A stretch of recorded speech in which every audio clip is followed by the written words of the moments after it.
Assalamualaikum warahmatullahi wabarakatuh. Perkenalkan nama saya Azala Rosyada Novia dengan NPM 2310631250041. Kali ini saya akan menganalisis sistem informasi akuntansi dan keuangan. Analisis aplikasinya ada Modalku dan Kita Bisa. Modalku untuk P2P dan Kita Bisa untuk crowdfunding. Kita akan mulai dari Modalku terlebih dahulu.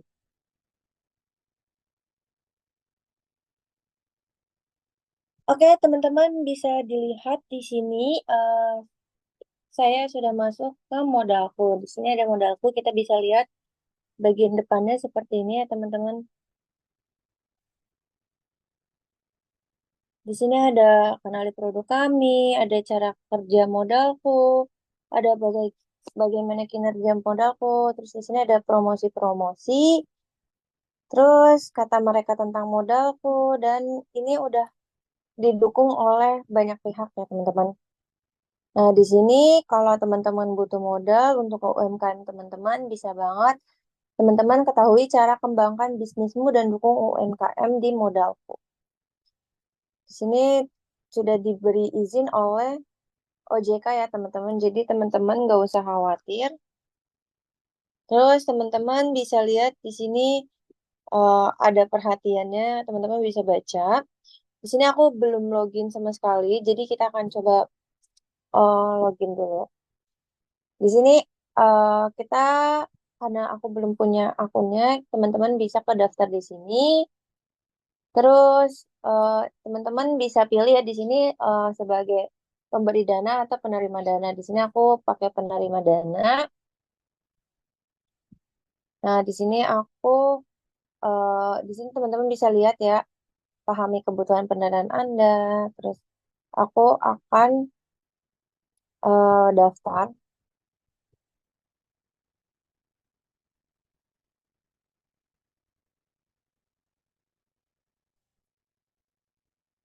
Nah, di sini teman-teman bisa lihat ya, kalau untuk pendanaan itu teman-teman harus ada kartu tanda penduduk, eh foto selfie, NPWP, nomor induk berusaha, kartu keluarga, buku nikah, rekening koran, usaha 6 bulan terakhir. Nah, teman-teman, karena aku belum punya itu semua, jadi bagian daftarnya akan sampai di situ aja. Jadi teman-teman tinggal ngikutin aja untuk selanjutnya bisa dilihat di sini ya teman-teman.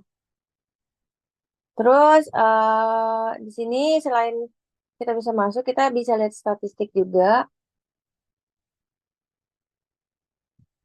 Nah, ini teman-teman. Nah, di sini ada statistik untuk bulan Oktober 2024. Ada 64,22 triliun dan ada jumlah pendanaannya sama sama tingkat kesuksesannya ya di sini. Di sini ada pendanaannya, teman-teman bisa lihat di sini ya. Ada jumlah pencairan dan jumlah pendanaan. Teman-teman bisa lihat banget di sini. Terus ada persentasenya juga dan di sini ada umum pembayaran pencairan. Ini umum. Kita lihat pembayaran. Jadi teman-teman bisa lihat ya pembayaran pokoknya itu sebesar segini dan untuk pembayarannya total semuanya itu segini ya teman-teman. Nah, di sini kita bisa lihat ketepatan waktu pembayaran. Nah, di sini lihat detail, kita lihat platformnya. Nah, di sini ada seperti ini ya teman-teman. Di sini ada total biaya ya teman-teman. Di sini ada nilai pendanaan yang diterima, nilai pendanaan yang dikembalikan, total biaya bunga dan biaya lainnya, persentase total biaya terhadap pendanaan hari. Nah, teman-teman bisa lihat pendanaan terendah dan tertingginya ya teman-teman. Oke, kita akan lanjut ke pencairan ya teman-teman. Di sini ada pencairan industri, lihat. Segmentasi bisnis penerima dana. Di sini ada klasifikasi per kuantum ya. Di sini yang paling besar itu di atas 150 juta. Di sini juga ada tenornya, teman-teman bisa lihat ya. Ini kurang dari 7 bulan kebanyakan. Nah, di sini ada persentasenya. Nah, biasanya dipakai untuk perdagangan besar dan eceran, reparasi dan perawatan mobil dan sepeda motor di 51,69% ya teman-teman. Nah, teman-teman bisa lihat statistiknya. Pokoknya teman-teman bisa meminjam atau memberikan pinjaman juga. Nah, di sini ada mitra. Kita lihat mitra. Kita lihat daftar program referensi. Nah, mitra modalku. Di sini ada benefitnya kalau sebagai mitra. Nah, di sini ada tips dari modalku juga. Nah, ini ada skema untuk program mitra. Teman-teman bisa lihat ya. Terus ini daftarnya seperti ini ya teman-teman. Ada nama, email, nomor telepon, jenis kelamin, domisili, terus ada nomor KTP, nomor NPWP, nama bank, nomor rekening bank. Terus nih di sini ada mencantumkan waktu karena nanti akan dihubungi. Di sini ada testimoni dari penerima modal usaha, bisa teman-teman lihat. Tuh, teman-teman bisa lihat. Nah, ini tuh jadi teman-teman kalau misalnya punya bisnis UMKM seperti itu, teman-teman bisa ajukan pinjaman di modalku ya teman-teman. Di sini ada pendanaan, di sini ada informasi pendanaan ya teman-teman bisa cek ya teman-teman. Pendanaan online jangka pendek untuk danai UMKM. Nah, di sini ada keunggulannya, teman-teman bisa baca. Terus teman-teman juga sebenarnya bisa lihat di aplikasinya yang bisa lebih praktis, tapi karena aku hanya untuk menganalisis, jadi aku nggak download aplikasinya dan di webnya aja juga udah bisa tahu ya fungsi dari modalku ini. Nah, di sini bisa tanya-tanya. Terus di sini ada kalau misalnya masih penasaran dengan pendanaan di modalku. Oke, selanjutnya kita di sini beragam produk pendanaan. Di sini teman-teman bisa lihat di sini ada banyak produknya, produk pendanaan dari modalku. Di sini ada pendanaan institusi di mana hingga nyampai 2 miliar ya teman-teman dengan tenor 12 bulan. Kemudian ada pendanaan UMKM ini bisa sampai 300 juta ya. Tenornya bisa 24 bulan. Terus ada partner pendanaan. Di sini teman-teman bisa lihat ya. Modalku sebagai partner pendanaan kredit untuk customer atau pelanggan perusahaan Anda melalui produk term loan pendanaan jangka panjang. Terus modalku sebagai partner pendanaan kredit untuk karyawan perusahaan Anda melalui produk modal karyawan. Jadi di sini teman-teman tuh bisa cek produk yang sesuai mau yang pendanaan institusi. Ini untuk PT ya, teman-teman bisa lihat PT atau CV. Jadi kalau misalnya teman-teman punya PT dan butuh modal, itu teman-teman bisa banget itu ajuin pendanaan ke modalku. Terus teman-teman kalau misalnya punya usaha kecil UMKM gitu, teman-teman juga bisa banget ngajuin pendanaan. Terus di sini juga ada partner pendanaan gitu ya teman-teman. Mungkin segitu saja analisis aku terhadap modalku sebagai P2P, teman-teman bisa ajuin pendanaan dan selanjutnya aku akan menganalisis crowdfunding. Oke, selanjutnya aku akan menganalisis platform crowdfunding di mana itu tuh lebih ke masyarakat luas. Di sini aku ambil kita bisa ya teman-teman pasti udah sering dengar kita bisa kita bisa. Nah, kita akan menganalisis dari websitenya kita bisa. Oke teman-teman, aku udah masuk ke websitenya kitabisa.com. Teman-teman bisa banget download aplikasinya. Di sini ya bisa langsung diberitahu kalau kita tuh bisa download aplikasinya. Di sini teman-teman bisa lihat ada donasi, ada zakat, galang dana, donasi otomatis, voluntary, kolaborasi CSR. Nah, teman-teman, kalau biasanya tuh kalau teman-teman mau donasi tuh kan bingung kemana. Terus sekarang tuh udah zamannya lebih mudah. Jadi teman-teman bisa langsung ke donasi aja. Terus zakat juga udah lebih mudah. Terus di sini teman-teman bisa lihat yang membutuhkan tuh seperti apa. Di sini misalnya di sini sedekah subuh bantu ribuan pejuang subuh tersedia 156 juta. Terus di sini yang terkumpul misalnya ini berkah Jumat 57 juta. Di sini teman-teman bisa lihat-lihat untuk eh, program sosial yang udah diadain sama kita bisa. Di sini tuh sebenarnya banyak banget. Terus di sini ada rekomendasi kegiatan baik, di mana kita bisa ngebantu teman-teman atau orang-orang di sekitar kita yang memang terkendala di bidang sosial dan keuangan. Jadi teman-teman bisa menyisihkan uang dan rezekinya kepada kitabisa.com ini. Seperti ini, darurat bantu penyintas pulih dari trauma mendalam. Sini ada targetnya, di mana targetnya nanti akan full jika semuanya sudah terkumpul ya teman-teman. Di sini ada banyak banget program spesial dari Kita Bisa. Terus di sini ada pilihan Kita Bisa untuk kita tetap donasi. Misalnya ini, sedekah 25.000 bantu santri bisa makan bergizi. Di sini sudah terkumpul sebesar 66 juta sekian. Di sini tuh, jadi tuh ada targetnya. Jadi teman-teman gak usah khawatir.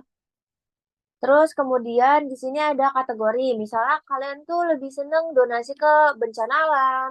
Atau balita dan anak sakit, bantuan medis dan kesehatan, dan lainnya. Di sini tuh teman-teman bisa pilih kategori favoritnya. Nah, di sini ada rekomendasi dari kitabisa.com yaitu seperti di bawah ini. Di sini udah lihat teman-teman udah terkumpul dan di sini ada countdown-nya. Jadi sisa untuk mencapai target tersebut. Terus di sini teman-teman bisa lihat ini tuh dari Basnas, di mana kalau udah centang ini berarti akan terjamin ya teman-teman.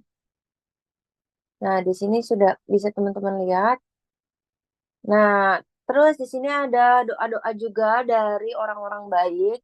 Teman-teman bisa lihat ya di sini dari semua orang dan bisa juga anonim. Terus teman-teman bisa lihat tentang kita bisa saling jaga keluarga, kolaborasi perusahaan dan brand. Terus di sini ada galang dana itu untuk donasi. Ini galang dana. Nah, galang dana tuh teman-teman bisa lihat caranya. Itu untuk pilih jenis galang dana, isi form galang dana, verifikasi galang dana kamu tuh. Terus ada tips dari galang dananya. Oke, udah untuk galang dana. Terus kita coba donasi saya, kita lihat. Di sini kalau teman-teman udah sering donasi akan masuk ke akun Kita Bisa kalian. Di sini ada donasi berturut-turut dan rekor donasimu. Terus lihat di sini ada bangun kebiasaan baikmu. Jadi nanti bakal terus ada di bagian donasi saya. Kalau kalian tuh sering donasi ya teman-teman. Terus di sini ada inbox. Ini kalau misalnya kalian udah melakukan donasi itu biasanya ada terima kasih dari pihak yang kalian donasikan. Terus di sini ada akun, seperti biasa akun isinya ada tentang kita. Mungkin segitu saja analisis aku tentang kitabisa.com dan aku akan membacakan kesimpulan. Selanjutnya saya akan mencoba mendonasikan kepada sedekah kebutuhan gizi untuk 100 plus anak duafa. Di sini kalian tinggal klik aja, terus kalian donasi sekarang. Saya donasi sebesar 1.000. Kemudian lanjut ke pembayaran akan diarahkan ke donatekitabisa.com. Terus di sini saya memilih metode pembayaran dana ya teman-teman. Terus di sini saya anonimkan. Di sini saya lanjut pembayaran. Kemudian saya pay. Kemudian sukses. Terus kita close. Kita akan lihat di sini ada terima kasih bantuannya, semoga sehat selalu. Seperti itu ya teman-teman. Layanan P2P lending seperti modalku dan crowdfunding seperti Kita Bisa memainkan peran penting dalam ekosistem keuangan Indonesia, memberikan akses pembiayaan yang krusial bagi UMKM dan inisiatif sosial. Modalku memfasilitasi pinjaman cepat untuk bisnis kecil dengan model bisnis transparan, meskipun harus menghadapi risiko kredit dan kepatuhan terhadap regulasi OJK. Di sisi lain, kita bisa mengandalkan kekuatan komunitas untuk penggalangan dana, namun harus waspada terhadap tantangan verifikasi kampanye dan persaingan dengan platform lain. Kedua layanan ini mendorong inklusi, keuangan, dan kesadaran sosial, tetapi untuk bertahan dan berkembang. Mereka perlu terus beradaptasi dengan regulasi, mengelola resiko, serta meningkatkan transparansi untuk membangun kepercayaan pengguna. sehingga dapat berkontribusi lebih besar dalam menciptakan ekosistem keuangan yang berkelanjutan di Indonesia. Jadi teman-teman, jika kalian butuh modal, pendanaan, atau lain sebagainya yang membantu bisnis kalian, teman-teman bisa coba di modalku karena dari modalku memberikan akses pembiayaan untuk UMKM ya teman-teman. Terus teman-teman jika ingin mengajukan kampanye sosial di mana teman-teman ingin melakukan galang dana untuk teman-teman yang membutuhkan, itu bisa banget kalian coba di crowdfunding. Kita bisa di situ teman-teman bisa melakukan penggalangan dana, terus teman-teman bisa melakukan zakat, di mana itu berguna juga untuk teman-teman di sekitar kalian atau orang-orang di sekitar kalian yang kesulitan biaya atau kesulitan di bidang sosialnya. Mungkin segitu saja analisis aku terhadap dua layanan, yaitu P2P untuk modalku dan crowdfunding untuk kita bisa. Semoga bermanfaat video aku kali ini dan teman-teman bisa mencoba aplikasi atau platform yang sudah aku analisis ya teman-teman. Terima kasih. Jangan lupa teman-teman bisa mencoba platform ini di uh, aplikasi, tapi aku mencobanya di web. Tapi teman-teman bisa banget download aplikasinya modalku dan uh, kita bisa. Jadi itu lebih banyak fasilitasnya dan tidak terbatas oleh website gitu ya teman-teman. Sekian presentasi dari aku. Terima kasih yang sudah mendengarkan dan menonton video aku. Wassalamualaikum warahmatullahi wabarakatuh.